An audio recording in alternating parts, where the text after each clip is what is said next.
My best friend handed me the bridal bouquet and teased. When's the big day? Not anytime soon. My 6-year younger boyfriend Ethan cut in sharply. Yet I stroked the petals and answered. In 6 months. Wedding preparations take time. He thought I was pressuring him, reluctantly agreeing before vanishing for bachelor parties that stretched into week-long absences. 1 week before the ceremony, he finally saw the groom's face on our wedding portraits.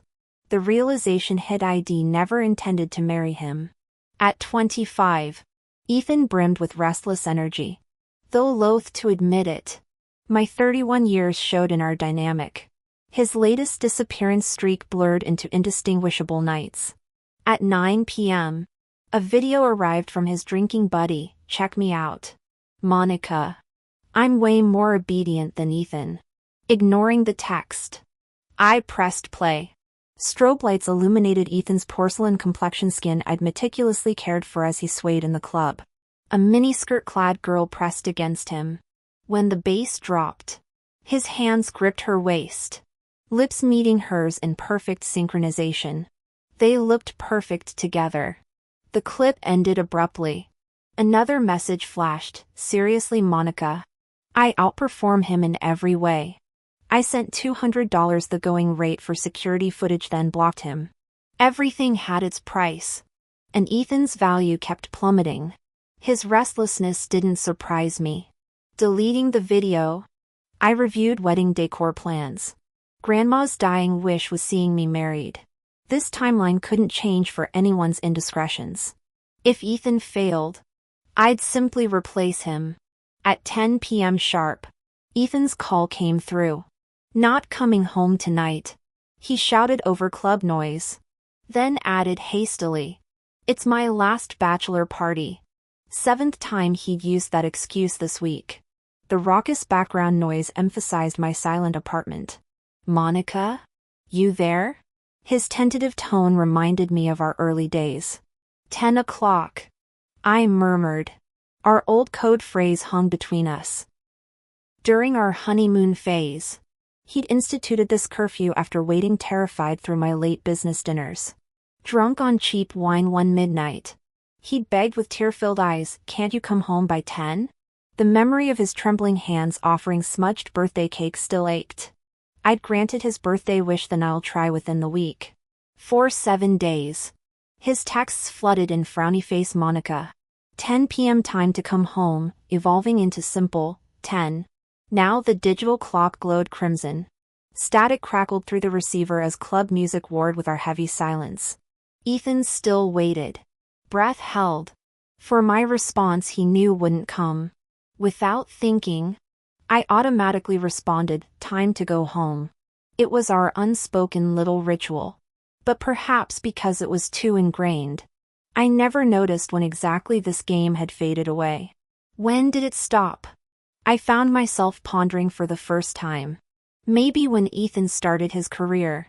Or when he graduated college. Or even earlier. He hadn't uttered those words in ages. As if certain I'd always return punctually. A privilege granted through soft-heartedness that I could revoke anytime. He clearly understood my implication. Pausing briefly, someone's voice carried through his phone. Ethan. Hurry up. Truth or dare? The voice grew closer before snickering upon realizing he was on call. Not even married yet and she's already checking up on me? Can't even have my bachelor party in peace? Ethan remained silent until the guy clapped his shoulder with a chuckle. Come on, man. Only then did Ethan speak, softening his tone. Monica. I pinched the bridge of my nose, reining in my emotions. Don't bother coming over anymore. He sounded momentarily surprised before drawling. Monica, it's my last bachelor night. The casual complaint thinly veiled resentment at feeling pressured. Last week at my best friend's wedding, she thrust the bouquet directly into my hands. Everyone knew Ethan and I had dated 5 years. How I'd doted on him. At 31, I wasn't getting younger. My friend glanced at Ethan while teasing, when's your turn? Soon. He'd answered. The awkward silence spoke volumes. Cradling the flowers. I declared, late this year. Weddings take planning. Ethan grimaced but nodded. Saving face. He'd exploded afterward, using my full name like a weapon, Monica Clark. How could you corner me like this? I'm only 25. And? I countered. The boy who'd vowed to marry me at 20 and 21 had forgotten by 25. The argument died unresolved. Exhausted by his dramatics, I couldn't muster energy to debate whether I'd truly pressured him. He stormed out. Stayed gone all night. Texting next morning about bachelor parties. Now here we were again. His friends' impatient voices interrupted before I could speak. The call disconnected. His text arrived 30 minutes later. Monica. You know you're my everything. Home tomorrow night. With 6 months until my planned wedding date. His bachelor parties would conveniently fill this timeline, both protest and self-indulgence. The grown man still believed I couldn't walk away. He was wrong. I'd long understood marriage partners are interchangeable. He'd been convenient. Pleasing when obedient. Replaceable when troublesome. Find someone agreeable. Uncomplicated. Satisfying. Simple. Ethan no longer badgered me for commitments like lovesick days. Watching the clock strike midnight, I replied, when I say don't come back, I mean we're done. I gave him chances. And I think I've been more than fair. I was debating whether to ask my best friend to set me up with someone new when the door suddenly knocked, steady. Deliberate raps cutting through the quiet night. I stood and pushed the door open to find a statue-like man towering in the doorway. In one hand, he held a cake, the other flicked a cigarette. Its ember glowing faintly. His eyes locked onto mine as he solemnly said my name, Monica Clark. Before I could speak, he continued. Dead serious, I'm here to steal my brother's girl. His gravelly voice carried on the night breeze, along with the sharp tang of alcohol. I remembered the first time Ethan brought me home. This man had stared at me then, intense and unreadable. Back then, I'd racked my brain but couldn't place him. Now, staring at his smoke-veiled features, I still drew a blank. He stepped closer, undeterred. Monica, give me a chance. Crossing my arms, I studied him. Ethan and I haven't even broken up yet. He crushed his cigarette underfoot. Calm as ever. You're not married. We're planning to be. Marriages end in divorce. What if ours doesn't? He faltered, voice softening to a plea. Please consider me. Even through the alcohol-induced vulnerability, I sensed this man would always be 3 steps ahead. As I opened my mouth to refuse, he shoved the cake into my hands, the exact brand I'd loved in college. Think about it. He pressed. Ethan's call pierced the moment. The ringtone shrill and insistent. I answered to hear panic replacing his usual composure. Mon, you're misunderstanding everything. I'll come home right now, we need to talk. The man leaned in, whiskey breath warm against my cheek. His eyes were clear, actions deliberate as he spoke over the call. You don't have to dump Ethan. This is my choice. Ethan's voice sharpened through the speaker. Who's there? Before I could hang up, the man announced, me. Aaron? Ethan's tension melted into relief. Thank God, bro. Calm Monica down. I'll be back tomorrow, this client's a nightmare. Aaron answered with perfect professionalism. Understood. Ethan hung up, blissfully unaware his own brother was sabotaging him. I ended the call, met Aaron's expectant gaze, and forced a laugh. Go home. You're not my type. Lie. He was exactly my type, quietly competent. The kind who'd move mountains for someone he loved. Young me had fallen for Ethan's puppy dog charm, only to learn the hard way how exhausting that could be. Even with my questionable morals and lack of principles, I'd never jump straight from an ex to his brother. Ethan didn't back away. Instead, he locked eyes with me. This isn't your fault, he said, voice low. I seduced you. His gaze burned through me like X-ray vision, laying my soul bare. I took 2 full seconds to process this. First, Ethan had crossed lines that ended our relationship. Then during my singlehood, his brother Aaron had pursued me. By my twisted logic, this made our new relationship perfectly acceptable. Low moral standards? Maybe. But damn if they didn't make life interesting. Pointing at the flustered man hovering in my living room, I laid down ground rules. First, we keep this from Grandma. She'd have a coronary. Aaron simply nodded, hands jammed in his pockets. I held up 2 fingers. Second, the moment Grandma passes, we divorce. His jaw tightened, but he remained silent. Third, I thrust my thumb up like a Roman emperor. No controlling my freedom after marriage. When he stayed frozen, I mimed shooting him with finger guns. Pew! Pew pew! The only audible gunfire was the frantic pounding of someone's heartbeat, probably mine, though his flushed neck suggested otherwise. Aaron made a face, then suddenly stilled. Realization dawned that thunderous pulse was his own. 2 decades of longing finally fulfilled. One condition, he countered, voice rough. We marry quickly. Deal. The man moved with terrifying efficiency. By 3 a.m., we were scrolling wedding venues on my couch. Prefer this chapel? These invitations? Let's schedule dress fittings for next week. Each practical question hammered our impulsive decision into concrete reality.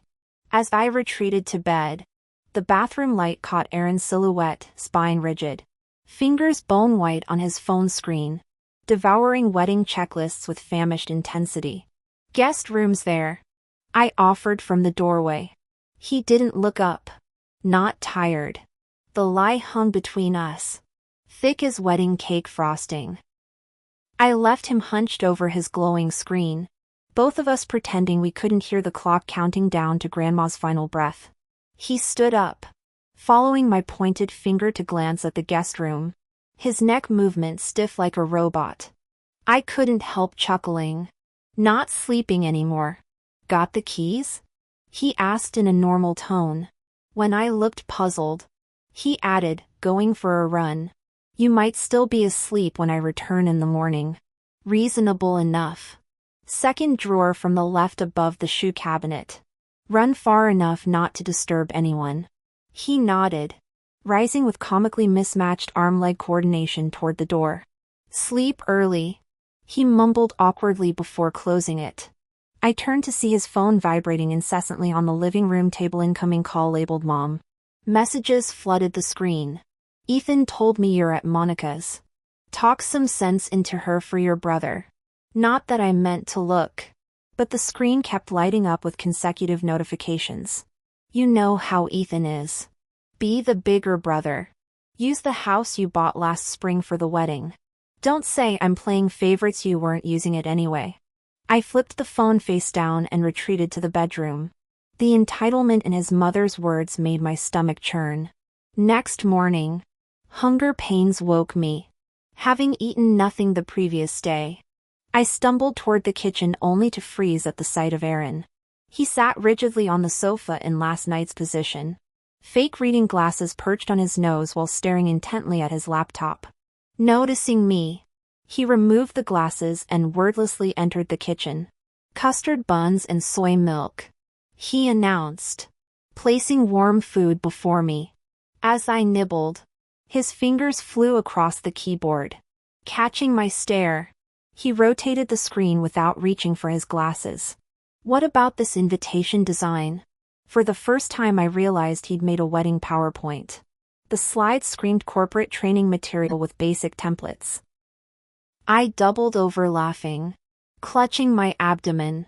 Aaron's ears flushed pink, but he patiently held the laptop until my giggles subsided.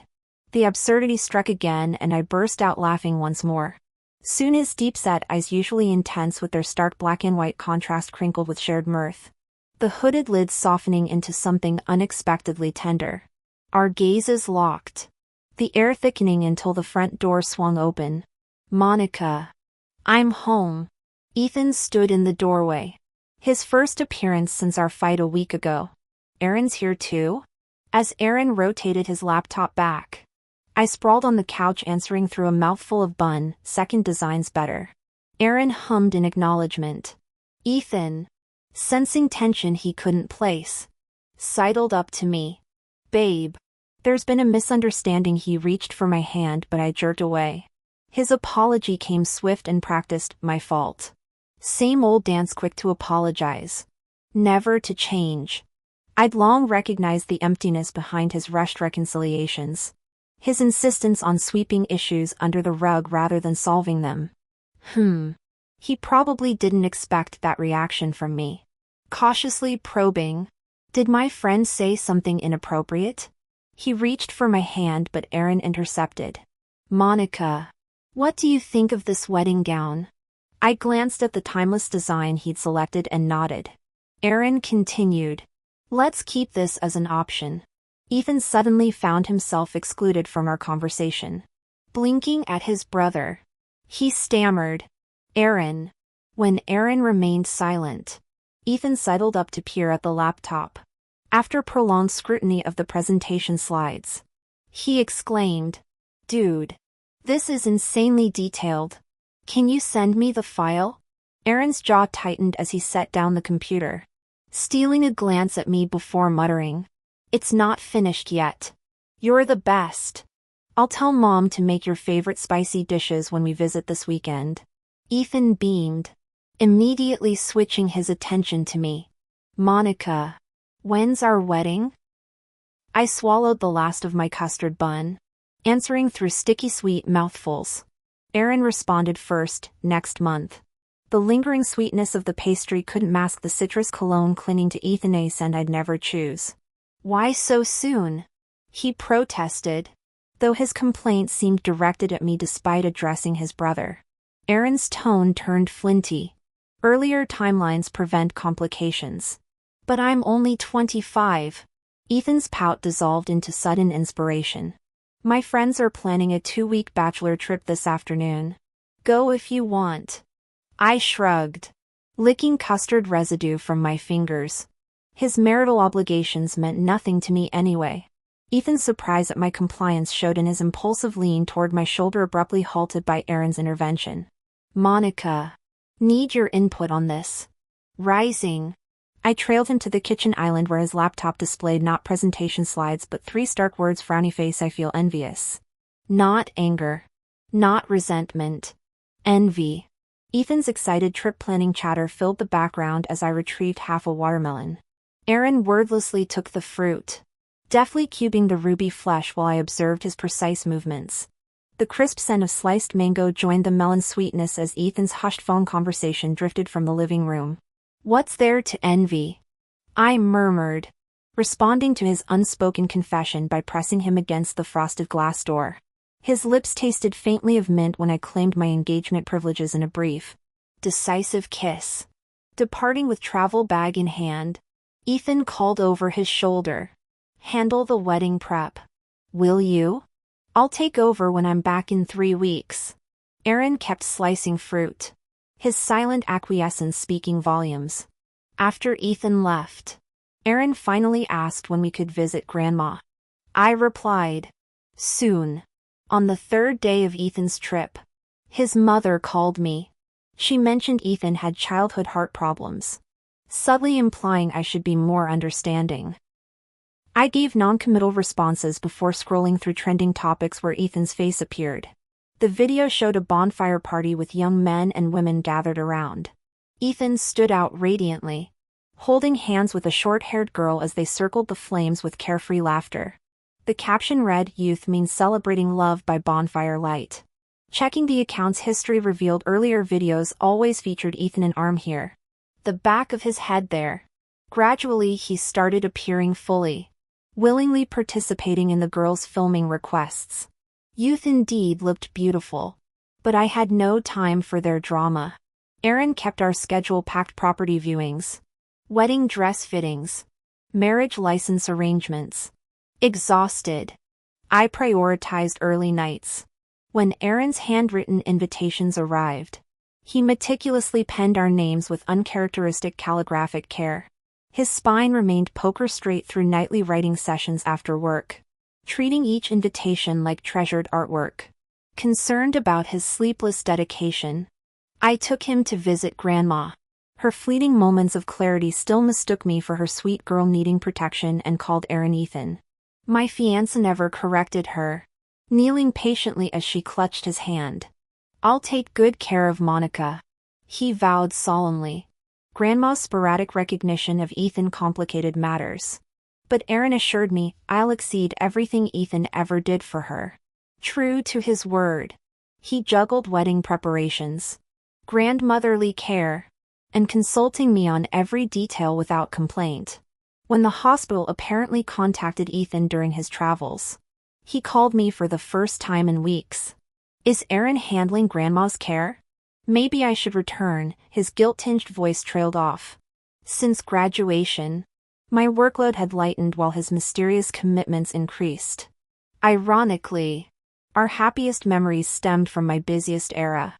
"Unnecessary," I replied. He changed subjects. "Mother will show you the bridal suite tomorrow. Note any changes needed." Hanging up, I found Aaron baking cookies in the kitchen, flour dusting his wedding planning spreadsheets. The scent of vanilla mingled with ink from freshly addressed envelopes. The entire house was filled with the sweet aroma of baked goods. With the phone on speaker, Aaron must have overheard the conversation. He brought out the first batch of cookies arranged on a plate, pressing it into my hands before declaring, "We'll go look at our future home tomorrow." After a thoughtful pause, he added, "With my mother." When I remained silent, he continued, "We'll tour the property tomorrow, then get our marriage license and take wedding photos. The ceremony will be next week." I chuckled. "That rushed?"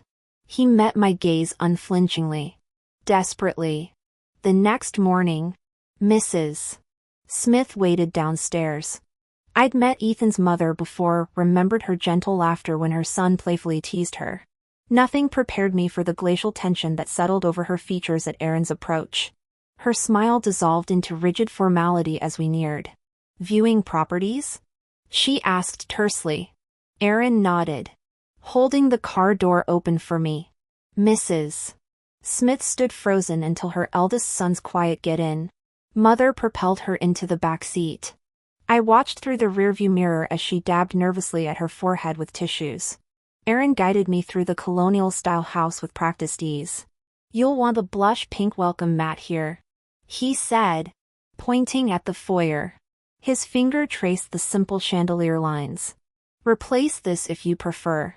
Before I could comment on the dreary wall color, he anticipated, "The paint's dreadful. We'll redo it." His mother trailed behind as Aaron outlined plans for each room. "Built-in bookshelves here. Bay window seating there. Practical. Considerate. Thorough." Mrs. Smith seized her moment as we concluded the tour. "Monica dear, when will you and Ethan schedule dress fittings?" My confusion must have shown. Aaron answered for me. "The day after tomorrow." "But Ethan's business trip," her voice trailed off at our silence. The realization hit her like a physical blow. She dragged Aaron into the master bedroom. I followed, shamelessly pressing my ear to the door. "Young man, explain yourself. Is this no longer Ethan's bridal suite? It remains a wedding house." "Mother, don't play coy. We both know you've carried a torch for her since college. She's your brother's fiancée." Silence. Then the sound of pacing heels. "This favoritism is obscene." "I won't. I'm leaving." Aaron's voice cut through her tirade. "Where?" "To tend to Monica's grandmother at Mass General." The truth hung between them like shattered glass. "Aaron Johnson." Her shrill cry pierced the door. "That's your brother's." "Not for long," came his quiet reply. On registration day, Aaron appeared in uncharacteristic white linen, fingers twitching to intertwine with mine. Ethan's call interrupted our departure. "Mon?" His voice crackled with forced calm. You caught today's trending videos? Scrolled through some.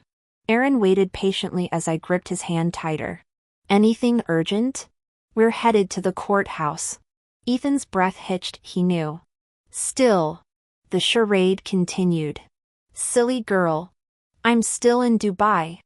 Who'd you marry? Your reflection? The clerk's stamp echoed like a gunshot as our marriage certificate sealed.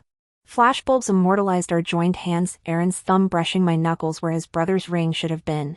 The process was finally complete. Except the man in the photos wasn't Ethan Smith, who'd accompanied me for 5 years, but his brother Aaron Johnson, whom I'd only known for a month. Aaron kept snapping pictures of our marriage certificate with his phone, carefully storing it away before obsessively reviewing every image. Am I dreaming? No. The wedding dresses were all exquisite. I selected one and stepped out from the changing room, expecting Aaron's usual stoic expression. Instead, I found him with bloodshot eyes. He suddenly pressed his palm against his forehead, fat tears rolling down his cheeks. I froze, never imagining this reserved man could cry. The sales associate handed me tissues with a knowing smile. What a devoted couple. Taking the tissues, I gathered my skirt and wiped Aaron's face. His tears burned against my fingers, his entire body trembling uncontrollably. Each droplet seemed to strike directly at my heart, sending shockwaves that crumbled my defenses. I realized I'd be breaking our first rule of this arrangement. Our wedding photos turned out beautifully, save for Aaron's swollen eyes. After the shoot, he kept swiping through the images on his phone while sniffing. I turned his face toward me. Have you been secretly in love with me? His long lashes clumped together, lower lids and nose flushed crimson. Yes, he admitted hoarsely, fresh tears spilling over. Unaccustomed to weeping, his voice cracked. I've loved you for years. The dam broke completely. Between sobs, he confessed Ethan knew I liked you and pursued you first. Every move he made, the strawberry cakes you love, the ski trip invitations, were all from my playbook. He stole everything. I handed him tissues as he unraveled, oblivious to my buzzing phone. When posting our wedding photos online later, I captioned simply married. 2 images accompanied it, one of Aaron gazing at me with tearful eyes, another of our red background marriage certificate bearing the names Monica Clark and Aaron Johnson. We went to Aaron's apartment instead of home. After showering, I found him solemnly displaying our marriage certificate in the living room display case. He kept staring at it like a child afraid his candy might disappear. Monica, he said quietly when he noticed me, voice still raw. I've always envied Ethan. Mom never came to my parent-teacher conferences. The winter gloves she knitted always fit him better. Everyone preferred Ethan, including you. His bitter laugh hung in the air. In middle school, the stray dog I adopted died a week after Ethan took it. In high school, my exhibited essay got ink destroyed so his could replace it. They forced me to eat spicy food because Ethan likes it. Even my first car, Mom made me give it to him. Each confession landed like stones in water, ripples merging into tsunami waves crashing through my carefully constructed barriers. I've had a crush on you for so long, Ethan.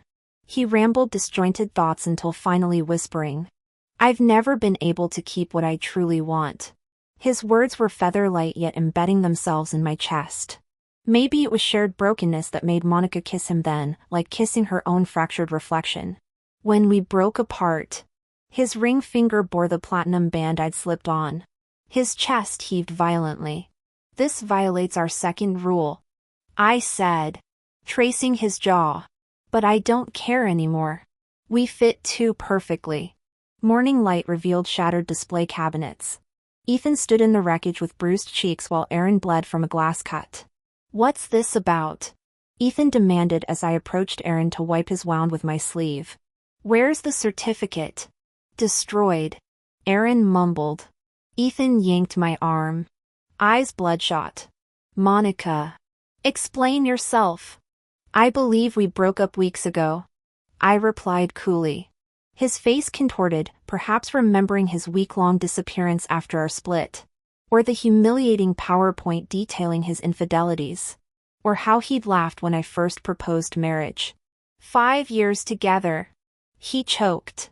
Grandma would never, yet you forgot those 5 years while kissing strangers and joining singles retreats. I cut in. These days Grandma clutched Aaron's hand, murmuring young Mr. Smith during lucid moments. Mrs. Smith's slap left Aaron bleeding. How dare you harm your brother? Get out, I ordered, shielding him. When she swung at me, Aaron caught her wrist. Hit me if you must, mother, but never my wife. Wife. Ethan lunged. The brothers crashed into glass shards. Ethan quickly overpowered by Aaron's gym-toned frame. Mrs. Smith screamed curses until security dragged them away. You've always favored him, I accused. He's fragile, she sobbed. Admit it then. Ethan's wails ceased when I slapped him. I'll tolerate them hitting Aaron, I said. But you're fair game. Later. Aaron silently swept glass before kneeling to reassemble certificate fragments, each torn edge mirroring his shattered composure. I ruffled his hair. Don't worry. I'll build us a real home. On the wedding day, Aaron's parents didn't show up. And neither did mine. We invited friends to throw a lively celebration together. Grandma sat in her chair, holding my hand while calling me sweetie, then grasping Aaron's hand while addressing him as Aaron. He responded patiently each time she repeated this. Her laughter finally eased my worries. I'd feared she'd resent Aaron being Ethan's brother. But he'd proven himself trustworthy. When Ethan came to see me, Aaron was perfecting a new dessert recipe. Ethan stood at the doorway with dark circles under his eyes. Monica. If I hadn't gone to that bachelor party, I cut him off. We'd have married. Then you'd find endless excuses to attend parties and cheat. After our divorce, your brother would confess and I'd still end up with him. He stiffened. How can you assume I'd cheat? Because you already did once, I countered. Aaron's voice interrupted softly. Monica.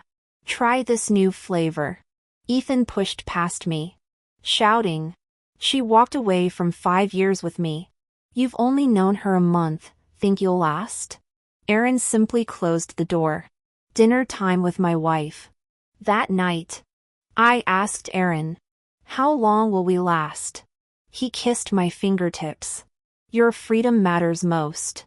6 months later, an intern started hovering around the office, calling me Monica with saccharine persistence. After late negotiations, I found him driving my car. He blocked my exit at home until I spotted Aaron on the porch. Help me up, I demanded. He wordlessly steadied me. Later, poking his forehead, I teased. Not jealous? Your freedom, he murmured. When I threatened to invite the intern upstairs, he returned with cream puffs. I'll do better, he said. I sighed.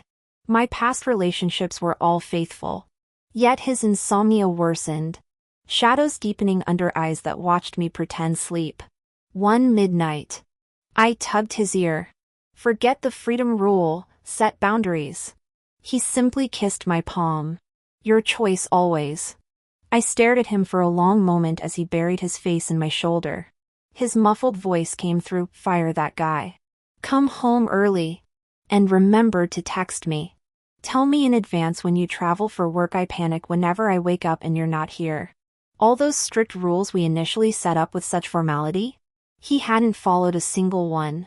Yet here I was, willingly playing along.